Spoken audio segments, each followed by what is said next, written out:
Kids are wonderful. I mean, really, truly, they are. I found with my own kids, though, if one of them hits or calls a name or even looks at the other in the wrong way, I'm going to hear about it awful fast, right? It's like, oh, they hit me, or they called me a name, or they're ignoring me, or, but basically what it all amounts to is they don't feel like they've been treated fairly by their sibling. Out at the store, you know, well, why do they get a toy? Well, because they're using their own money. But that's not fair. It's like, it's kind of interesting because this idea of is it fair seems to be rather much in the eye of the beholder, you know? We all have slightly different ideas of what it means to be fair in many different situations. However, we've all been there. We've all had the idea or the thought that things aren't fair. I mean, granted, one has to admit that a lot in the midst of the human experience is unfair, but it's really difficult when that thing that we don't think is being fair to us, or that person that we don't think is being fair to us, happens to be a sibling, happens to be a family member, happens to be a parent. I mean, sibling rivalries, anyone? I only have one sister. And fortunately, like, we got along very well growing up. We never really got into big fights with one another. Granted, neither one of us does conflict, really.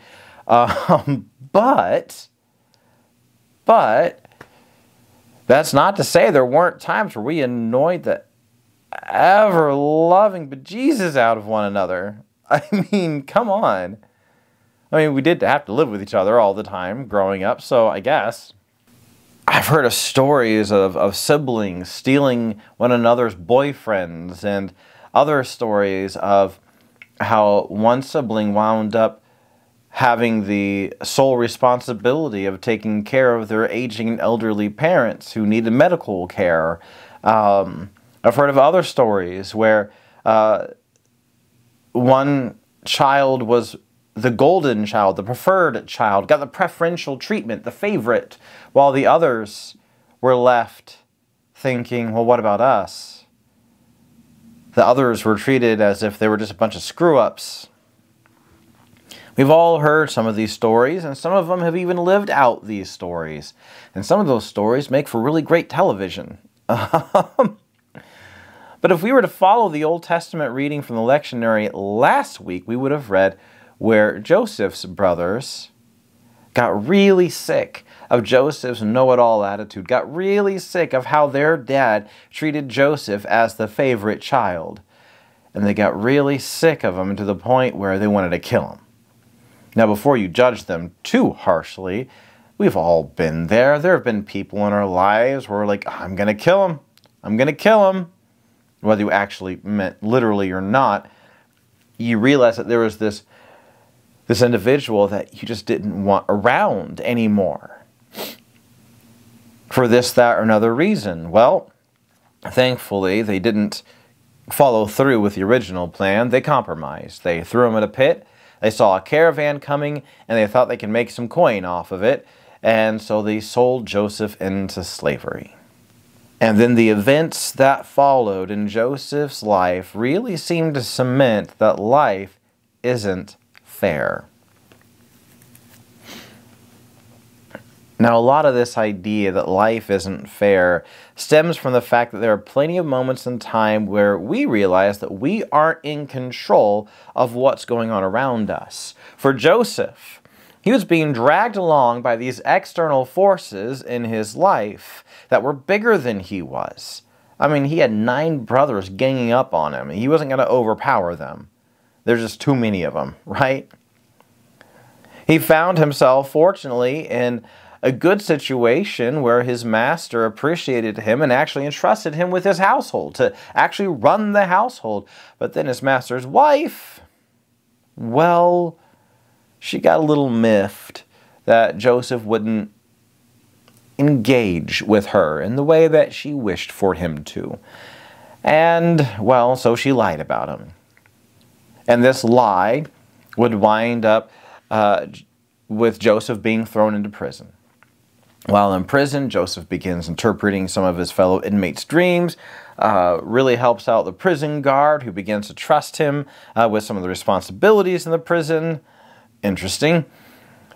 And then word gets around that Pharaoh was having these dreams and that none of his advisors could interpret said dreams. And as a result, well, his advisors were getting killed because the Pharaoh didn't like what he was hearing or wasn't satisfied with it or what have you. Well, word gets around that this guy in the prison, Joseph, can interpret dreams, and he's really good at it.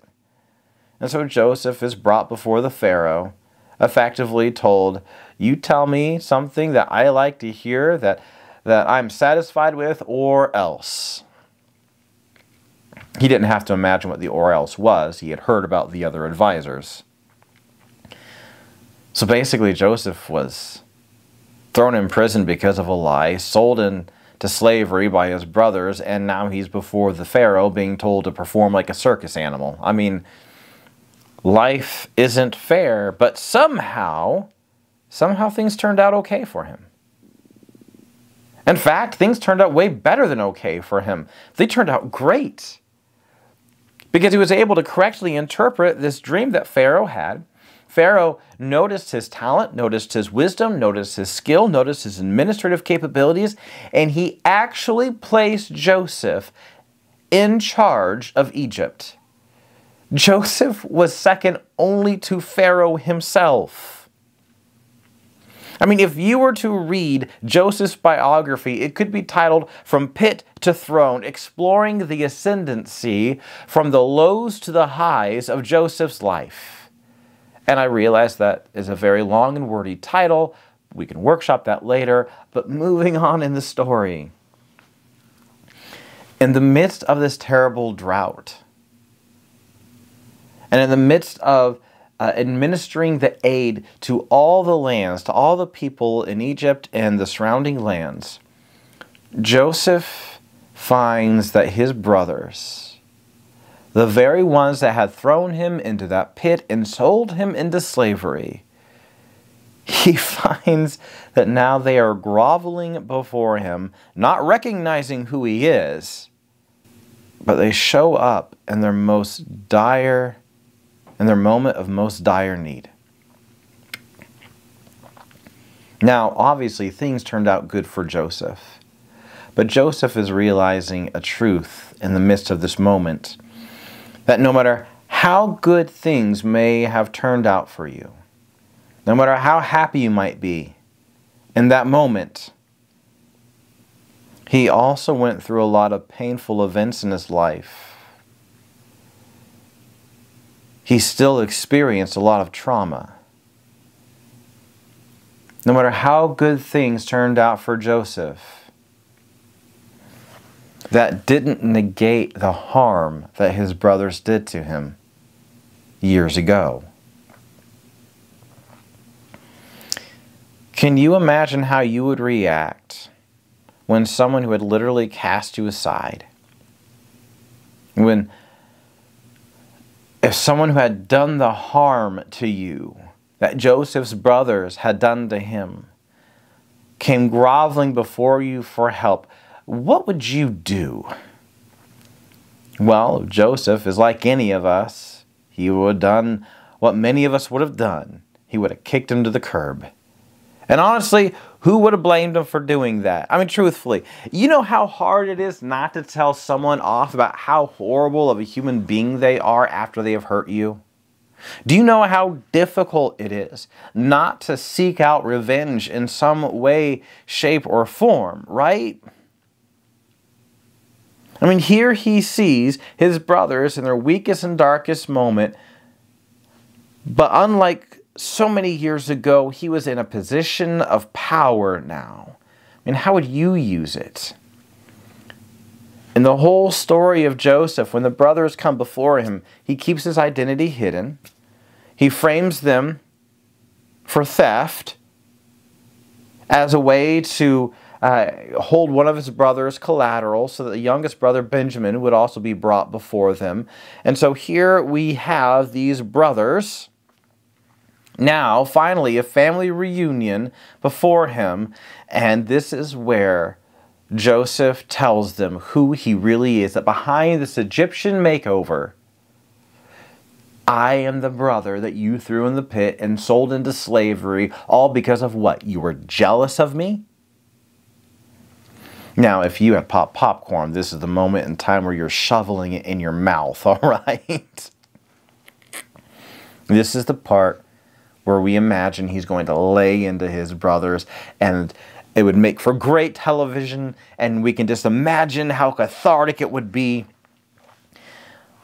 And then we read the text for the day, for today, and we see he's crying, and we find a lot more hugging and a lot more kissing than you would have imagined, right?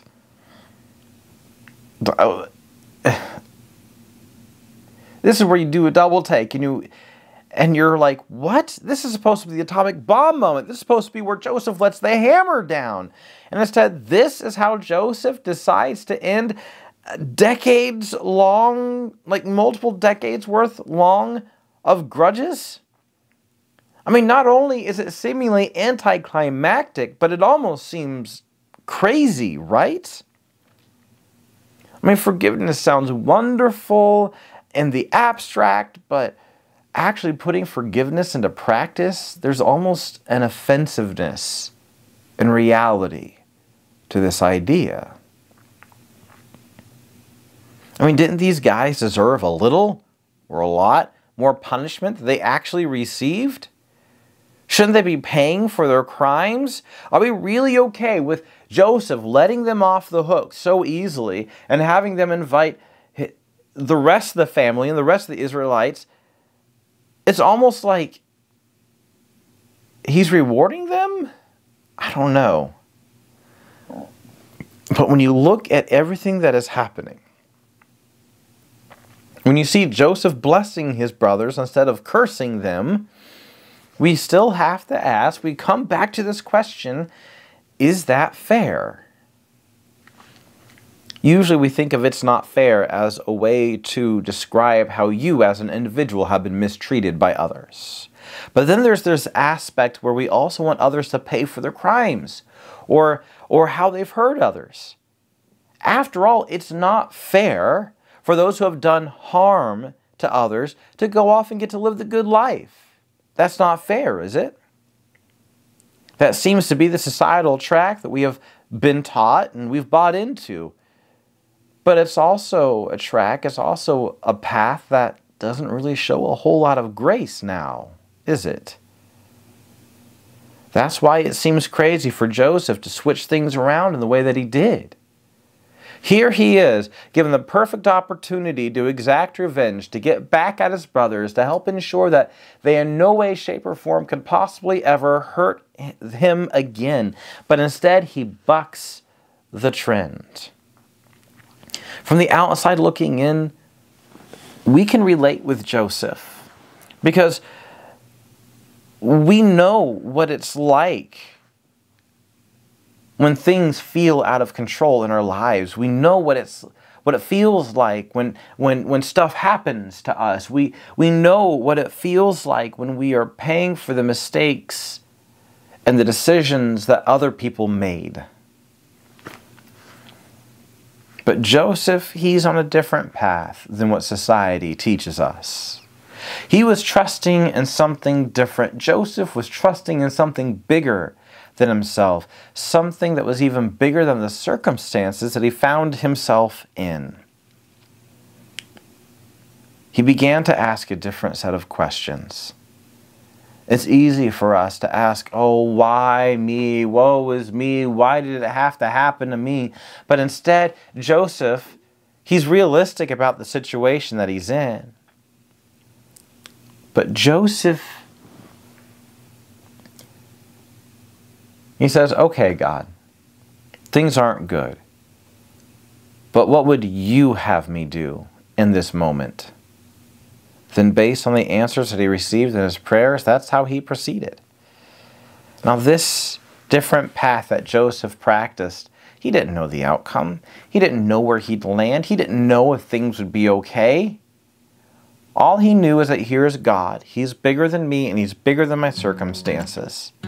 90% of the time, he didn't like what he was experiencing. He didn't like the circumstances he found himself in, and yet he still chose to trust God. He still had this trust that God can make good happen out of even the worst circumstances in the long run. So yes, Joseph was incredibly forgiving. He also came to understand that if his brothers hadn't have done what they did, then he wouldn't have been in the position to help his family when they needed it most. He wouldn't have been placed in the position in order to help all the Israelites if it weren't for what his brothers had done to him so long ago. So was it fair for Joseph to be treated in that way? Absolutely not. Was it necessarily fair that his brothers received mercy? Likely not. And if you feel frustrated by all of this, maybe that's because of this realization that our greatest frustrations don't necessarily come from the circumstances we find ourselves in, but instead from the belief that God should have worked things out in a different way, i.e., my way. Maybe we need to learn to move away from the if-only mindset. Maybe we need to learn how to move away from a "is that fair" mindset. What we see on display from Joseph and even God in our own lives is not fairness, but instead what we see is grace and mercy. Much like young kids going back and forth on which their siblings did them wrong, followed up by the other sibling's response that it's not their fault because they didn't start it. And with each person coming up with their own definition of what exactly is fair after all, well, that very concept leaves us frustrated with one another and can easily devolve into a negative loop of who did worse and just trying to get back at each other, of holding grudges and resentment. Instead, showing grace instead of insisting on what we perceive to be as fair, showing forgiveness for those moments in time where we have been wronged, moving forward towards reconciliation and peace, that's ultimately what builds up the kingdom of God. So, may we be a people who learn to move from a mindset of, is it fair? And instead move towards a different path. A path that opens up the possibility of peace and reconciliation.